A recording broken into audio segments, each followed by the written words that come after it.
Bro, kalian penasaran gak sih, kenapa di film Dune itu enggak sama kayak film sci-fi lain?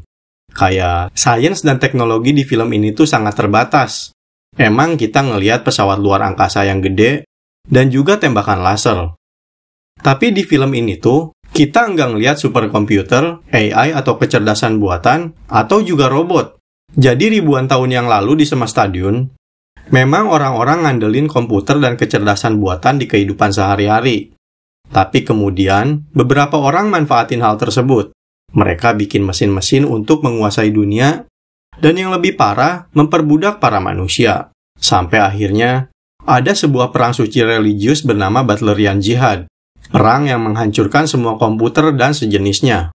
Sampai akhirnya para komputer dan mesin-mesin dilarang selamanya.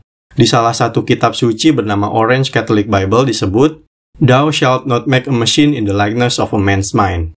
Dune pengen sampein, berpikir dan membuat keputusan sendiri adalah hal yang bikin kita menjadi manusia. Dan kalau biarin mesin-mesin berpikir buat kita, bikin kita enggak terbebas, dan enggak lagi pegang kesadaran penuh terhadap diri sendiri. So itulah kenapa mesin-mesin, superkomputer, dan robot enggak ada di film Dune. Setelah itu, manusia-manusia yang ada dituntut untuk berpikir dan menyelesaikan masalahnya sendiri tanpa bantuan mesin.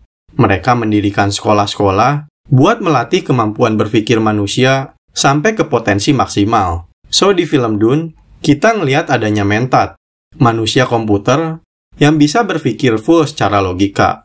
Mereka memproses data dan bisa menghitung segala kemungkinan. Salah satunya adalah Mentat bernama Thufir Hawat yang bekerja buat House Atreides. Di bukunya, para Mentat mengkonsumsi obat bernama Shapo buat bikin mereka semakin pintar. Dan obat itu bikin bibir mereka berwarna merah. Tapi kalau di filmnya, Mentat cuma punya tato di bibirnya. Selain Mentat, di semesta ini juga ada grup lain bernama Spacing Guild. Mereka dilatih untuk mengkalkulasi perjalanan luar angkasa yang rumit. Dan grup lain tentu aja adalah Bene Gesserit, sebuah ordo kuno yang beranggotakan para ibu-ibu yang melatih pikiran dan tubuhnya dengan potensi penuh. Ya, mungkin segitu aja video gua kali ini.